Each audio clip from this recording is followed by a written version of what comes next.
that's pretty sobering. The other thing, and this ought to be more worrisome to Democrats in down ballot races, is that the enthusiasm level, well, there's softness for Democrats in African Americans, Latinos, and young people. And, for example, in that New York Times poll, 23% of all Biden voters said they were enthusiastic about this. 48% of Trump voters said they were. And when you ask people that voted for Trump, was your vote for Trump or against Biden? And among Trump voters, 57% say it's for Trump, and only 35% say it's against Biden. But among Biden voters, 62% of Biden voters say their vote is against Trump, and only 31% say it's pro-Biden. You can take that. But if you have enthusiasm, therefore potentially turnout levels lower among African Americans, and even with Republicans getting some gains among African Americans, but even if Republicans didn't get a bigger share than they did last time, just the enthusiasm dropping can be a killer for Democrats down ballot. Same thing with Latinos. Then you get into specific situations, the Arab Americans in Michigan. You sort of look around and you're really challenged to find any demographic group where President Biden is doing as well as he did 4 years ago. And, it doesn't mean that, and I'm not saying that Biden cannot win, but I think it's generally fairly underestimated just how tough this really is. Then you look at the Senate, and actually I meant to say this at the beginning, I should have. When I sort of figure out, okay, what's the single most likely scenario in this? Well, actually, I'll just close it. Look at the Senate. As you all know, it's 51 Democrat, 49 Republican. Democrats have 23 seats up that they're defending to only 11 for Republicans. But the key is Democrats are defending 7 seats that Trump carried at least once, 3 that he carried twice, Montana, Ohio, and West Virginia, 4 that he carried in 2016 but not in 2020.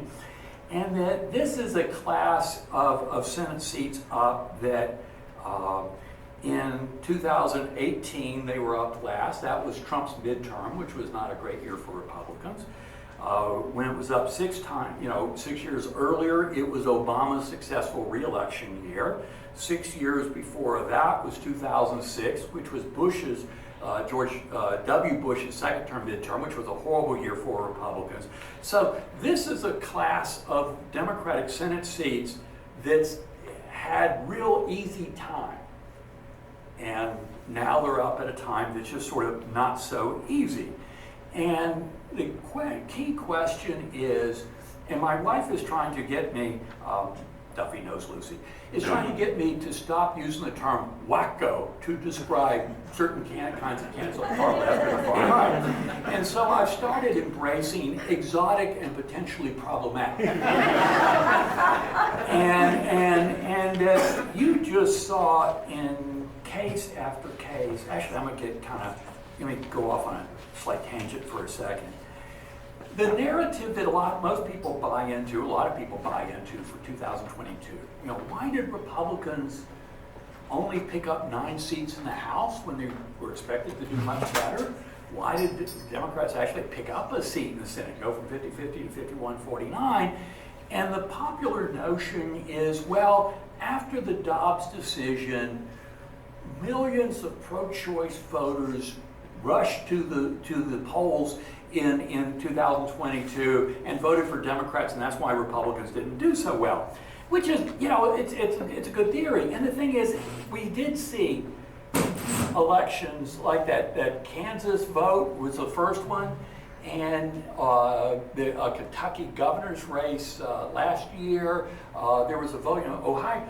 when the abortion, or let's just say reproductive rights, when it is the only thing on the ballot, or it is the primary focus of that election, man, it is potent, it's powerful, and it's great for Democrats.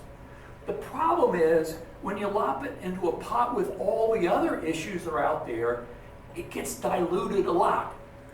So, what about 2022? If you had so many pro-choice voters come flocking in, why did Democrats win in 2022? You always want to compare apples and apples, so midterm elections to midterm elections, presidential to presidential. Why did Democrats get 9.8 million fewer votes in 2022 than in 2018? 9.8 million fewer. Why did Republicans get 3.7 million more votes in 22 than in 18? You look at, whether you look at percentages, you look at it any way you want. The Democratic share of the total vote dropped by 5.4 percentage points in 2022. The Republican share went up 6.7 points. I mean, so that it's a great theory that this happened, but the numbers don't back it up because you had fewer votes for Democrats in that election.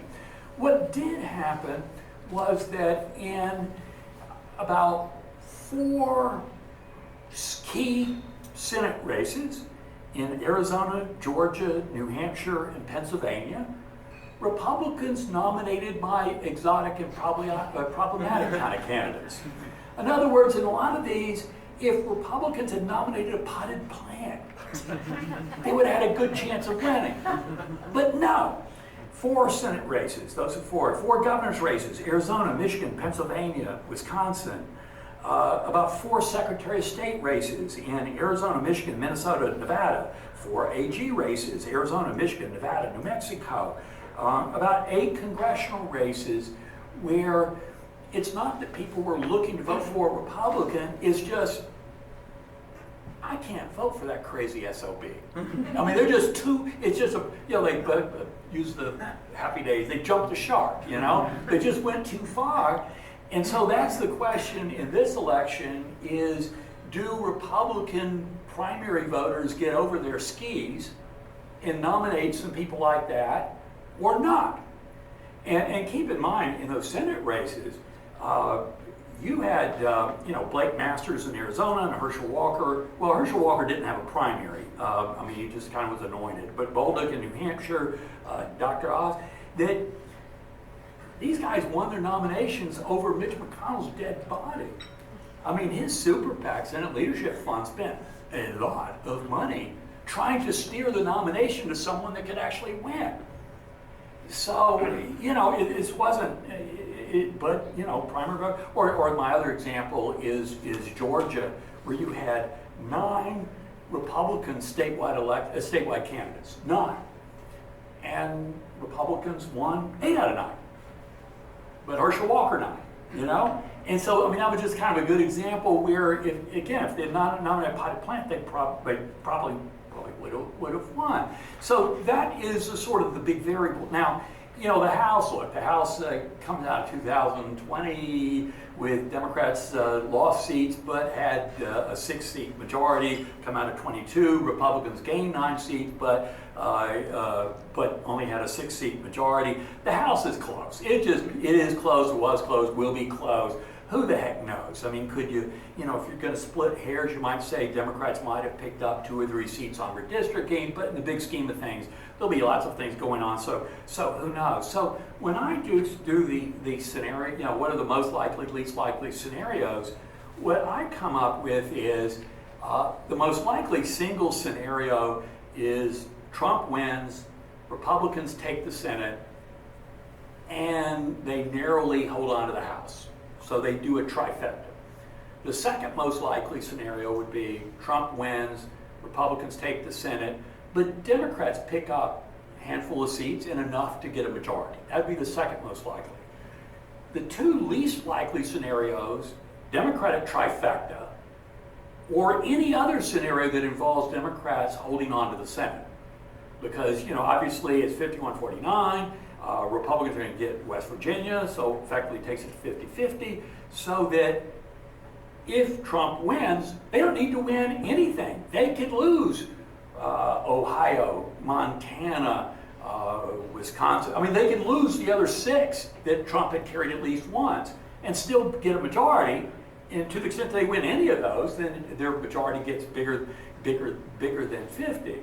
But, you know, a Democratic trifecta, or as I said, Democrats have a majority in the Senate, those would be the 2 that you could pretty much rule out.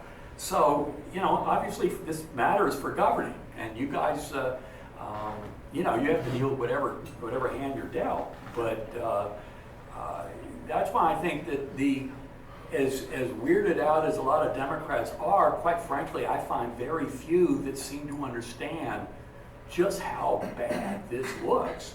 And I'm saying that about a guy that I really like.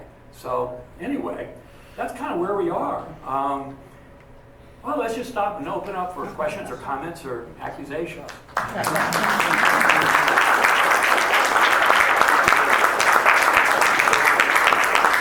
Charlie, thanks so much for a fascinating presentation here. I think we have time for maybe one question.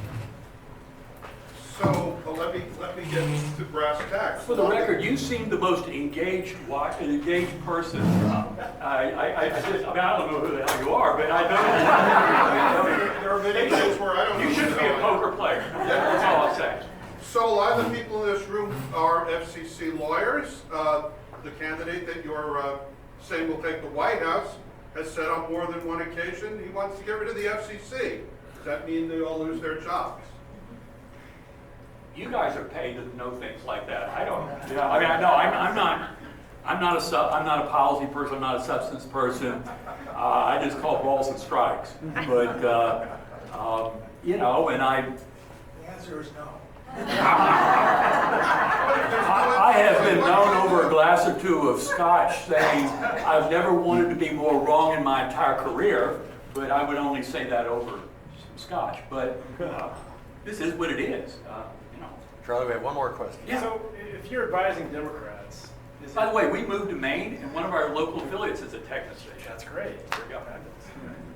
Is the message change the ticket entirely? Dump Biden, dump Harris? I don't think this is a messaging problem. You know, everybody goes, well, it's messaging. Well, not everything's a message problem. And I don't think this is a message problem. And if we took down those 2 lamps and put up 8 by 10 pictures of every current or recent Democratic governor, senator, cabinet member, and I put a blindfold on you, and you just start throwing darts, 2 out of 3 of those darts would hit the pictures of people that would have a better chance of beating Trump than President Biden. Now, whether they could beat any other Republican is a different question. But in terms of beating the Republican that's got more baggage than any other Republican in the country, you know, and if you were trying to find a silver lining here, it would be, and I don't think the president's going to back out. I mean, I've kind of moved past that. But if they did, Republicans were really screwed, because there's no way in hell they're going to nominate anybody other than him. They can't dump it. So they're stuck, while Democrats might have a chance to take a mulligan, you know, and do it. Now, would some Democrats be better than others? Yeah, I mean, I think, I've never met her, but, you know, a Gretchen Whitmer or so would probably be, you know, the best case scenario. But I think there are quite a few Democrats that are either very good, very impressive, or just boring and non-threatening. Yeah, it doesn't mean any. I mean, I've never met Gavin Newsom. I wouldn't want to carry the load of like all California law and policy. You know, that'd be a pretty heavy lift in some of these swing states. But generally speaking, you'd be better off with just not anything else. And whatever. Anyway. Charlie, thanks so much.